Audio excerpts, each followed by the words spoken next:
So kung doon sa pag-uusapan ho natin yung bilis ng biyahe, matapos ho akong sumakay ng angkas, napakabilis ho ng biyahe. Mahirap lang ho na gawin itong pag-U-turn ha. Lalong-lalo na hindi lamang ho 3 lanes itong kalsada ng Jasa Road. 1, 2, 3, 4, 5, kahit 6 lanes ho siguro. Sinlaki na ho ito ng Commonwealth Avenue ha, dyan po sa Quezon City. Pero kitang-kita ho ninyo kung gaano katindi yung diskarte ni AJ na makalusot dito ho sa kalsada. Ayan, andyan ho tayo. Sige AJ, isod mo pa doon sa corner. Ayan AJ, masasabi ko sa iyo, isa kang alamat.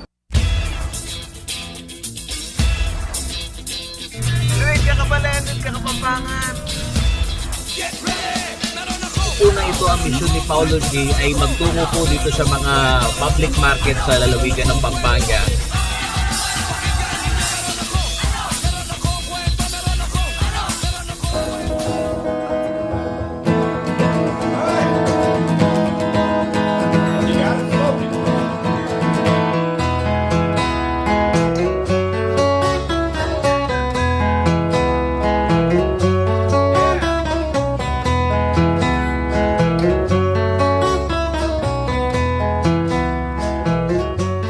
At sa mga panahon na totoong nag-aarimuanan ho tayo sa magastos sa gasolina at diesel, napakahalaga din naman na malaman natin kung ano mga patok, ano mga patok na transportasyon ngayon nitong ating mga kababayan. At akala nyo ba sa Metro Manila lang merong angkas? Aba, dito ho sa Angeles City, meron na rin yan, patok na rin yan. At ito, magugulat ka. Magugulat ka, kayong mga followers ni Paulo G. Akalain nyo dahil ngayong buwan ng mga kababaihan, yung Women Empowerment Ika. Aba, oo, totoo. Akala nyo yung mga kalalakihan lang ang kayang maging rider? Eto, shoutout ka muna. Pangalan, kapatid, at Hello po, ako po si AJ. Part-time ko lang po ito. Part-time job estudyante. lang po. Working na po. Working na. Oh, so part-time mo lang itong Apo, ginagawa mo part-time ngayon. na po. So ang destination ho namin ngayon mula dito sa bahay, dyan ho sa ating himpilan, dyan ho sa Laos Group. So eto na, uumpisahan na natin itong makulay naming biyahe. Ang gamit mong motor Mio I po. Mio I 1. Mio I 125. So pulido naman yung naman po. so lahat may mga alituntunin ho tayo dito sa pagsakay ng angkas. Siyempre, una, yung safety natin sa alikabok, at itong aking face mask. May design pa, sir. May disenyo pa. Ayan. Tama ba? Si President tatayan, sir. Talagang yayariin ko kayo. So, at yung helmet. Siyempre, sir. Ayan. Para Kasya ba? safety. Ayan. Ilak na lang natin, sir, para mas safe pa. Sige nga, ilak mo nga. Naku, hindi yata ang abot, sir. Yeah, abot. Ayan. Ayun, umabot. At syempre, itong aking largas vista para makita itong ating Sir, dadaanan. yung bag mo, sir. Yung bag ko naman, so Safe naman yan dito, sir. safe naman daw dun sa harapan. Ayan, pakita natin. Yan po.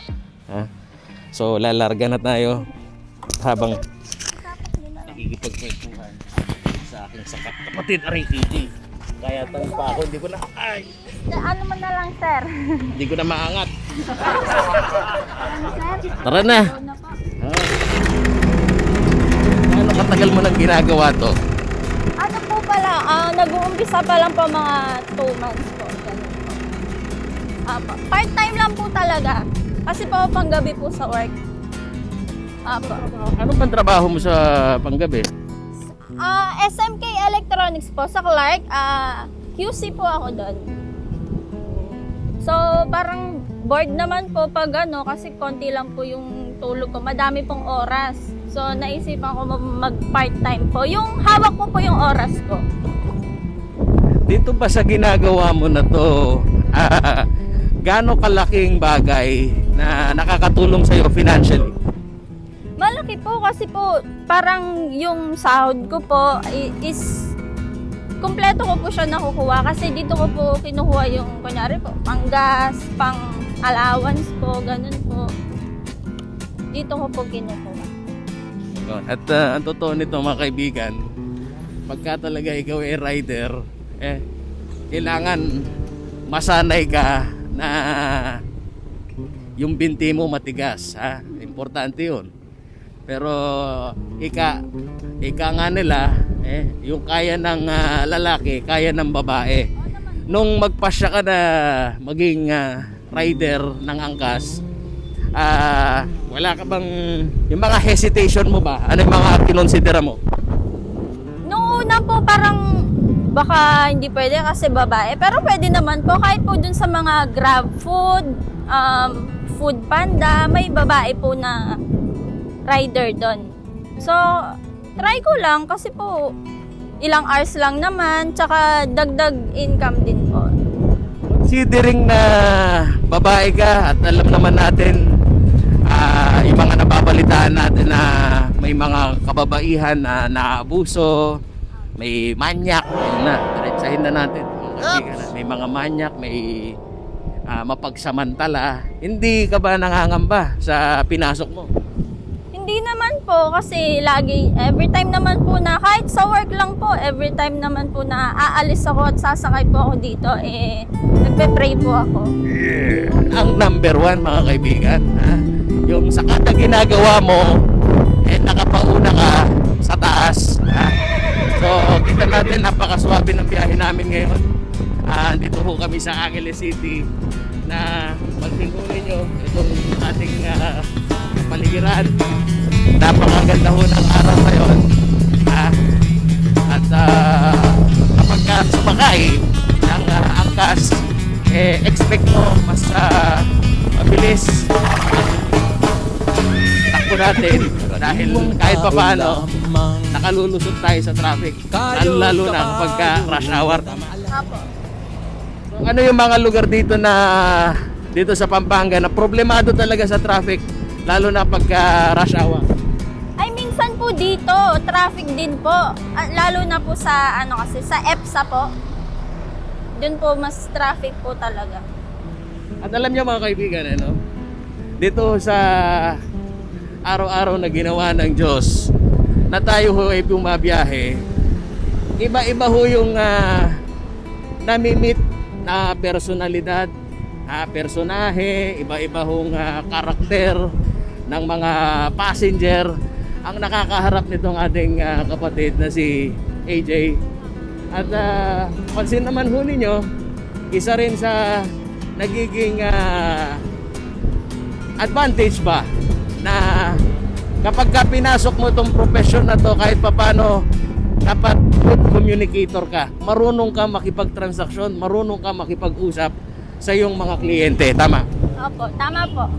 Pero worst na nangyari sa mga katransaksyon mo, kung minsan kasi sa dami ng mga rider at yung competition dito, dahil nag-aantay sila, maaaring pagka pinuntahan mo, nakuha na ng ibang rider, ano yung mga dynamics ng pagiging rider nito angkas? Doon naman po kasi kung may nag-PM na po, mas inaano po namin yung mas malapit po dun sa passenger. Yun po. Kunyari po kayo, nag-book po kayo dyan. Meron pong rider dito na nandyan lang po sa may Save More or SM. Ako po nandun po ako sa Angeles. Mas, mas siya po yung makakakuha nun na pagbibigyan po ganun. Kasi po siya yung mas malapit. Kung itinatanong nyo sa akin, anong pagkakaiba ng mga pasahero na Kapampangan sa mga kaibigan natin, mga bisita natin na turista dito sa Pampanga, tatanungin natin ngayon si AJ, sino ba ang masarap na katransaksyon? Yung dayo o yung mga Kapampangan? For me, sir, parehas lang. Kasi kung dayo, syempre, kwentuhan, magsasalita kayo sa language nyo, Kapampangan. Kung dayo naman, sir, okay din kasi, di ba, syempre, medyo maalam naman ako dito sa Angeles. Gusto kong i-share yung beauty ng lugar natin. Meron naman sa Clark, yan. Madaming dyan, madaming magandang puntahan dyan na puntahan. Di papasyal Pampanga, kang luto dang tatatak, king palasa, ring tilapia at buro king kandaba, king masantol retang supu at ema, Makatapak Festival king Bakulo. Sa mga oras na ito, nandito na kami sa area ng Balite. Papakita ko sa inyo kung gaano kaganda itong lugar dito sa Pampanga na totoo. Ang laking buti rin na itong MacArthur Highway hindi pa nakakat, hindi pa napuputol itong mga acacia tree na nagsisilbi hong silong dito ho sa mga motorista, lalong-lalo na itong mga angkas rider na umaasa na kapag maganda itong panahon at mainit yung araw, kahit papano nasisilungan tayo nitong mga acacia tree. So, sa pananaw ho ng isang rider, malaman ho rin natin ang sentimiento ni AJ. Ikaw ba, AJ, isang-ayon ka na putulin yung mga acacia tree na yan, mga puno, dahil obstruction, maaaring magbunga ng aksidente sa mga katulad nyo na rider? Actually po, hindi po kasi syempre, madami na po tayong katulad po nung may mga nasusunog na bundok. Against po ako actually. Tsaka po mainit pag pinutol po yan. Lalo pong iinit. Dito sa Pampanga, mga kaibigan, sinisikap po nitong magkapitbahay na lungsod ng Angeles at ng San Fernando na magkaroon ng special lane dito ho sa mga major highway na may special ho na lane para sa mga rider upang sila hindi makompromiso yung kaligtasan. Pero ang tanong natin ngayon, ang realidad, natutupad ba yon o hindi? Minsan po ay pag to be honest, pag wala po nagbabantay, meron pong mga yun po, may pasaway. Sa Mabalacat po kasi tsaka sa Angeles, may pinatupad po silang nasa right lang lagi yung motor po. Bawal po sila sa left. Hindi rin malinaw dahil sa binabagtaso namin ngayon na kalsada. Ayan, alam ko may ginuhitan na blue lane dyan pa lamang ho sa Lasatin Boulevard. At sarap din ho habang ako'y nakasakay dito sa motor ni AJ, yung bang dumadampi ho sa inyong balat yung hangin, wag lang mataon na ikaw ay matapat doon sa truck na malaki na may hakot na buhangin. Yun ang pinakamasaklap doon, AJ. Opo, totoo po yan. Yan po yung pinakamasaklap. Pero may mas masaklap pa po doon, sir. Yung pong makatapat nyo yung truck ng basura, syempre sa inyo po lahat ng baho doon. Na-experience ko na din po yan, sir. Nagkataon po na hindi ako pwede mag-overtake sa kanan kaliwa. So no choice po ako kundi tumigil na po kasi mabaho po talaga Paunahin ko na lang po yung truck. Yun po. Sa mga kaskaserong jeep, ayan. Shoutout sa kanila. Kaskaserong jeep, kaskaserong mga may-ari ng mga pribadong sasakyan. Sino sa kanila ang mahirap pakitunguhan sa kalsada?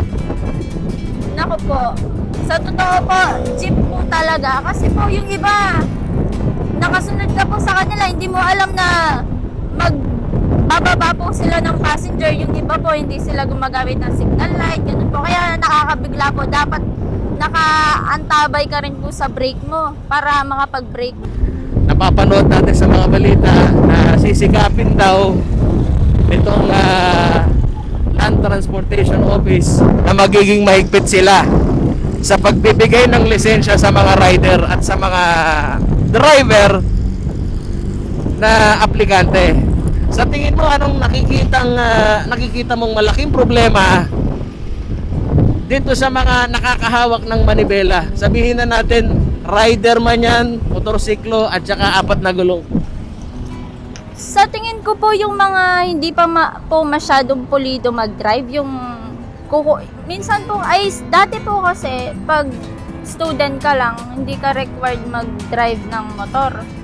So pag kukuha ka po ng non-pro, talagang ida-drive mo po talaga, papakita mo po sa LTO na marunong ka po talaga mag-drive. Tsaka po narinig ko, dadagdagan po nila yung exam. So mas okay po yun para po mas dumami po yung kaalaman namin sa traffic signs po, sa mga rules and regulation po sa daan.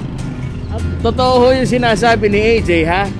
Dito sa mga rider na nakakasama niya, mga kaskaserong jeep, hindi lang mga nasa public transport, kundi pati yung mga pribado, ha? Yung mga driver nitong mga private car. At totoo nito, minsan magugulat ka, bigla na lang kumakaliwa at wala rin namang pakundangan sa bilis. At kung minsan makikita mo at makakasabay mo pa yung mga putangero, ha? Yung bahagya mo lang makasabay at sila na nagkamali, sila pa ang galit. Opo, totoo po yan. Kaya habaan nyo rin po yung pasensya nyo pag nagdadrive kasi po baka yung nakasalubong nyo, sobrang init po ng ulo, ganun. Baka ano pa po mangyari? Isa pa yun, yung mga maiinitin ng ulo, diba? Yung hindi kayang dalhin yung kanilang emosyon sa pagmamaneho, isa pa rin yun sa nagiging issue. Pero alam nyo ho mga kaibigan, habang tumatakbo ho itong amin pong biyahe, habang umuusad ho kami dito sa MacArthur Highway, sa dami ho ng mga issue na pwede namin pag-usapan, lalong-lalo na itong kanilang hanay, itong kanilang sektor. Dahil sinasabi nitong mga technical working group, yung mga eksperto, hindi daw talaga safe na ito ay maging public transport. Anong masasabi mo doon? Yung safety naman po, siguro nasa sa inyo naman po din yan. Tsaka panapanahon lang din po, di ba? Sabi po nila, kahit gaano ka din po kaingat sa pagdadrive, kung yung nasa likod mo or nasa harap mo is kaskasero, kung binangga ka, wala ka po magagawa. Basta manalangin na lang po talaga. Sa mga lumalabas na balita, mga kaibigan, alam natin kung gaano ka peligroso ang sumakay sa 2 gulong, dito sa mga motorsiklo. Pero sa lakas ng loob, wala akong masabi dahil dito sa kasama ko ngayon, hindi alintana ho itong pakikibaka dito sa araw-araw na ginagawa niya dito sa mga major highway dito sa Pampanga. Pero kung doon sa convenience ang pinag-uusapan natin, dito ho sa angkas, mas mapapabilis ka. Yun lang, 2 bagay. Kung ikaw ay nervyoso, hindi ka po pwede dito dahil nakikita nyo naman ho kung paano ho tayo pumasok, dito ho sa kada lane, para ho tayong nakikipagpatintero, kung saan meron tayo nakikitang may espasyo at lulusot at lulusot ito pong mga rider. Yun lang, nasa orientation din ho ng rider yan kung ano yung tamang disiplina sa pagmomotor. Dahil alam nyo naman ho, kapag yung sasakyan malaki, lalong-lalo na yung mga 16-wheeler na trailer truck, meron ho silang blind sight kung tawagin. Merong bahagi na hindi ho makikita yung kanilang mga kasabayang motorista tulad ho nito mga rider, dahil maliliit lamang itong behikulo na to na kung minsan hindi abot tanaw dun sa side mirror. So as of this time mga kaibigan, andito na kami sa St. Jude Village, area na to ng Barangay Dolores. At pansin nyo naman, kahit ako'y may face mask na, tinatablan pa rin ako nitong mga residue ng usok ng mga sasakyan na kasabayan namin. Si AJ na nagbahagi ho sa atin ng kanyang kwento, isa ho siya sa mga taong atin pong hinahangaan. Bakit, Paolo G? Ha? Hinahangaan natin dahil sa abot po ng kanyang makakaya, ha? Gaano man po kalayo ang destinasyon ng kanya pong mga commuter, yung commitment niya na ihatid ng ligtas, ha? Ligtas at kung ano ang transaksyon, anong pinag-usapan na halaga, talagang yun at yun ang kanyang hihingan. Hindi tulad ng ilang mga taxi driver, ayan, na mahilig sa kontrata, ha? Na kung minsan may kontrata na kayo maayos, pero pagka inihatid ka, may dagdag pa. Pero ako, masasabi ko lang, kung kayo sumakay at mapansin ho ninyo ang buti ng kalooban ng rider, nasa sa inyo na yun kung kayo magbibigay ng tip, ha? 'Di ba? Yun ang pinakamahalaga doon yung pakikitungo mo sa mga taong iyong nakakausap. Kung tawagin nila commitment, 'di ba, AJ?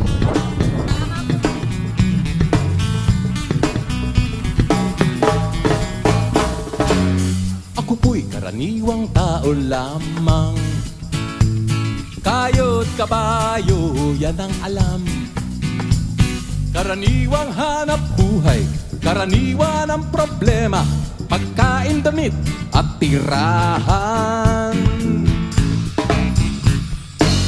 Di ko kabisado yang siyensya. Ako'y nalilito sa maraming salita. Alam ko lang na itong planeta'y walang kapalit at dapat ingatan. Kapag nasira, sino ang kawawa? Karaniwang tao, saan ka tatakbo? Doon sa pag-uusapan ho natin yung bilis ng biyahe. Matapos ho akong sumakay ng angkas. Napakabilis ho ng biyahe. Mabilis ang biyahe. Yung safety, sabihin natin na medyo komplikado dahil may mga pagkakataon na alam nyo naman ho, pagka yung rider naghahabol ng oras, lulusot at lulusot yan, magmamadali. At hindi naman ho, kung ihahambing naman natin yung sitwasyon ng kalsada dito sa Pampanga, sa Metro Manila, abay ibang-iba. Kasi mas maluwag naman dito yung kalsada at yung kung tawagin nila rush hour, dito kahit papaano, yung rush hour, nakakatakbo ka ng 40 kilometers per hour. Kumpara sa Metro Manila, na ang takbo mo, halos 20 kilometers per hour. Yun na ho ang normal doon. Pero sa mga sumandalihong ito, na tayo ho naghahanap ng kumbinyenteng transportasyon, pwede na rin pagpilian itong, lalo na kung kayo nagmamadali, itong angkas. At mabuti rin ho na nalalaman natin yung kwento ng natatanging kwento ng ating pong mga kababayan na pinapasok po itong ganitong klase ng kabuhayan. Nga naman, nakakapagbigay ho ng extra income, lalong-lalo na sa kanila pong mga pamilya. So, hopefully, mga kaibigan, sa mga susunod na panahon, marami po tayong makikilala na mga kaibigan ho natin, kaibigan na maituturing, nakakasama sa kalsada, na magbabahagi ho ng kanilang inspirasyon sa buhay. So, hanggang sa muli, mga ka-Facebook, yan ho ang aking pong kwento ngayong araw na to. Si Paolo G, na na-experience itong pagsakay ng angkas dito sa Angeles, papunta home San Fernando, Pampanga. See you again, Kabalit.